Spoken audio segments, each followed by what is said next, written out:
ኢትዮጵያ ባለፉት 9 ወራት ከማር ሽያጭ ገቢ 90 ሺህ የአሜሪካን ዶላር ገቢ አግኝታለች። ኢትዮጵያ በ2017 በጀት ዓመት 9 ወራት የተለያዩ የእንስሳት ምርቶችን ለሽያጭ ማቅረቧን የእንስሳት ልማት ኢንስቲትዩት አስታውቋል። የኢንስቲትዩቱ ዋና ዳይሬክተር ዶክተር አስራት ጤራ ለብስራት ራዲዮ እንደተናገሩት በዚህ ጊዜ ውስጥ 6 ቶን የማር ምርት ለሽያጭ በማቅረብ 90 ሺህ የአሜሪካን ዶላር ገቢ ተገኝቷል።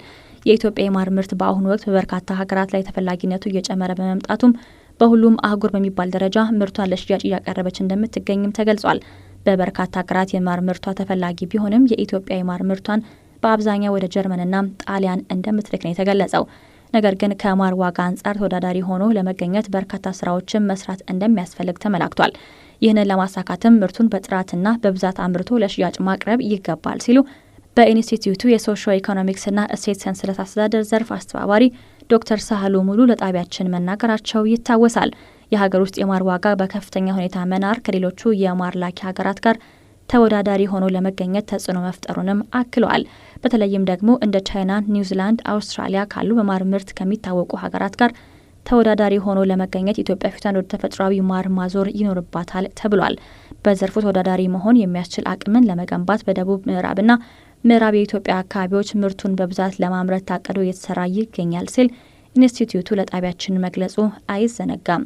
መረጃው የቅድስት ደጀኔ ነው። በባህር ዳር ከተማ በርበሬን ከባዕድ ነገር ጋር ቀላቅሎ ሲያሰራጭ ነበረ ግለሰብ በቁጥጥር ስር ውሏል። በባህር ዳር ከተማ አስተዳደር ፖሊስ መምሪያ የ8ኛ ፖሊስ ጣቢያ የወንጀል መከላከል ክፍል ኃላፊ ምክትል ኢንስፔክተር አየነው በላይ እንደተናገሩት በከተማው ቀበሌ 14 ባታ ተብሎ በሚጠራው አካባቢ የወንጀል ድርጊቱ ተፈጽሟል። የተለያዩ ባዕድ ነገሮችን ከበርበሬ ጋር በመቀላቀል ሲያከፋፍል የነበረ ግለሰብ ከ5 ግብረ አበሮቹ ጋር በቁጥጥር ስር መዋሉን ተናግረዋል። ስለ ድርጊቱ ከህብረተሰቡ በደረሰ ጥቆማ ፖሊስ ክትትል ሲያደርግ መሰንበቱን ያወሱት ኃላፊው በተደረገ ከፍተኛና ድንገተኛ ፍተሻ በተከራየው ወፍጮ ቤት ከነ ግብረ አበሮቹ በቁጥጥር ስር ውሎ ምርመራ እየተደረገበት እንደሚገኝ አብራርተዋል።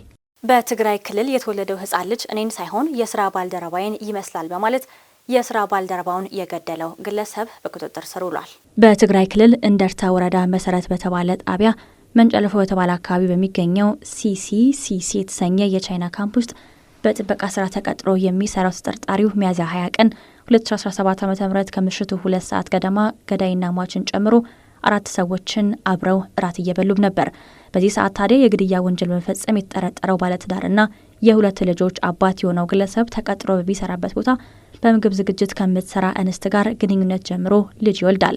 ነገር ግን ወለድኩት ያልኩት ልጅ ከኔ ይልቅ ሌላኛውን የስራ ባልደረባዬን የሚመስለው የሚለው ተጠርጣሪው እንስቷ ከዚህ ቀደም የስራ ባልደረባው አስገድዶ ግብረ ስጋዊ ግንኙነት እንዲፈጽሙ ማድረጉን ነግራው ነበርና ያለምንም ተጨማሪ ማጣራት በንዴት ተገፋፍቶ በገጀራ በመምታት እንደገደለው የወረዳው ፖሊስ አስታውቋል።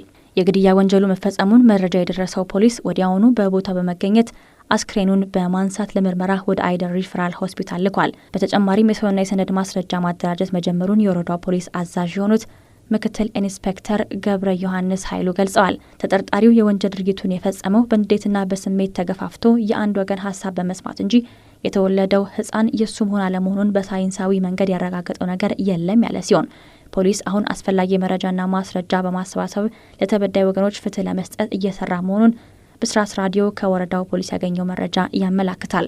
መረጃው የሚሊዮን ሙሴ ነው። ኔታንያሁ የጋዛ ነዋሪዎች በከፍተኛ የእስራኤል ጥቃት የተነሳ እንደሚፈናቀሉ አስታወቁ። የእስራኤሉ ጠቅላይ ሚኒስትር ቤንያሚን ኔታንያሁ እንደተናገሩት በጋዛ ሰርጥ የተጀመረው አዲስ ጥቃት ሐማስን ለማሸነፍ የታለመ የተጠናከረ ወታደራዊ ዘመቻ ነው ብለዋል። ነገር ግን የግዛቱ ክልል ምን ያህል እንደሚጠቃለል በዝርዝር ከመግለጽ ተቆጥበዋል። የጋዛን ጥቃት ለማስፋፋት በጸጥታው ካቢኔ የጸደቀውን እቅድ በኤክስ ገጻቸው ላይ በዕብራይስጥ ቋንቋ በተላለፈ የቪዲዮ መልእክት ያጋሩት ኔታንያሁ የጋዛ ፍልስጤም ሕዝብ ለራሱ ሕይወት ሲል ከአካባቢው በመልቀቅ ይንቀሳቀሳል ሲሉም ገልጸዋል። የ18 ወራት የእስራኤል ጥቃቶች በጋዛ ውስጥ ከ52,000 በላይ ፍልስጤማውያን ሲገደሉ በሺዎች የሚቆጠሩ ህጻናትን ጨምሮ ሌሎችም 120,000 የሚጠጉ ሰዎች ደግሞ ቆስለዋል። ኔታንያሁም የእስራኤል ወታደሮች ወደ ጋዛ እንደማይገቡ ወረራም እንደማይጀምሩናም ከዚያም እንደማያፈገፍጉም ተናግረዋል። ዓላማው ከዚህ ተቃራኒ ነው ብለዋል። ይህ የቤንያሚን አስተያየት የተሰማው የእስራኤል የፖለቲካና ወታደራዊ መሪዎች በጋዛ ጥቃትን ለማስፋትናም ለተጎዳውና ለተራበው የጋዛ ነዋሪ እርዳታ አቅርቦትን ለመውሰድ እቅዶችን ካጸደቀ በኋላ ነው። የኔታንያሁ ካቢኔት ተጠባባቂ ወታደሮችን ለመጥራትና የእስራኤል ጦር በፍልስጤም ግዛት እገዳ ስር ለሚሰቃዩት 2.3 ሚሊዮን ሰዎች የምግብና ሌሎችም አስፈላጊ አቅርቦቶችን የመቆጣጠር እቅዶች በሙሉ ድምጽ አጽድቋል። ስማቸው ያልተጠቀሰ የእስራኤል ባለስልጣን እንደተናገሩት እቅዶቹ የጋዛ ሰርጥ ሙሉ በሙሉ ወረራናም ሙሉ ወታደራዊ እንቅስቃሴን ያካታሉ ብለዋል። የተስፋፋው ጥቃት መላውን አካባቢ እስከ መያዝ ሊደርስ ይችላል ሲል ሮይተርስ የዜና ወኪል ዘግቧል። እቅዶቹም ከሌሎቹ ነገሮች በተጨማሪ የጋዛ ሰርጥ ድልንና ግዛቶችን መያዝ የጋዛን ሕዝብ ወደ ደቡባዊ ክፍል እንዲንቀሳቀሱም ያስገድዳል ሲል አንድ ምንጭ ለአጃንስ ፍራንስ ፕሬስ የዜና ወኪል ተናግሯል። ምንጩ አክሎም ኔታንያሁ የዩናይትድ ስቴትስ ፕሬዚዳንት ዶናልድ ትራምፕ ፍልስጤማውያንን ከአካባቢው ለመልቀቅ ያቀዱትን እቅድ ማስተግበሩን ቀጥሏል ሲሉም ተደምጧል። በሳውዲ አረቢያ፣ ኩዌትና ዮርዳኖስ ከፍተኛ የአቧራ አውሎ ነፋስ መነሳቱን ተከትሎ የጉዞ መስተጓጎልና የጎርፍ አደጋዎች ተከትለዋል። ኃይለኛ የአቧራ አውሎ ነፋስ ሳውዲ አረቢያን፣ ኩዌትንና ዮርዳኖስን በመምታቱ የጉዞ መስተጓጎል፣ የጎርፍ መጥለቅለቅና የሰዎችን መፈናቀል እንዲከሰት አድርጓል። የሶስቱም ሀገራት ባለስልጣናት ማስጠንቀቂያ ያወጡ ሲሆን በመጪዎቹ ቀናት ተጨማሪ የአየር ሁኔታ አለመረጋጋት እንደሚኖርም አስጠንቅቀዋል። በማዕከላዊ ሳውዲ አረቢያም የአልቃሲም ግዛት ነዋሪዎች እሁድ ዕለት ክልሉን ያወደመና እይታን ወደ ዜሮ የሚቀንስና ሰፊ የደህንነት ማስጠንቀቂያዎችን ያስከተለ የአቧራ ግድግዳ ተብሎ የተገለጸ ያልተለመደና አስገራሚ ክስተትን አይተዋል። አውሎ ነፋሱ ከፍተኛ ማዕበል ያስነሳ ሲሆን የፀሐይ ብርሃንን ሲሸፍን ሰማዩን ብርቱካናማ ሲሆን በማህበራዊ ሚዲያ ላይ የተጋሩ ቪዲዮዎችን አሳይተዋል። ኩዌት በኃይለኛ ነፋስና ጥቅጥቅ ባሉ አቧራማ ደመናዎች ተመታለች። ይህም የአቪዬሽንና የባህር ላይ ባለስልጣናት ስራቸውን ለጊዜው እንዲያቆሙ አድርጓቸዋል።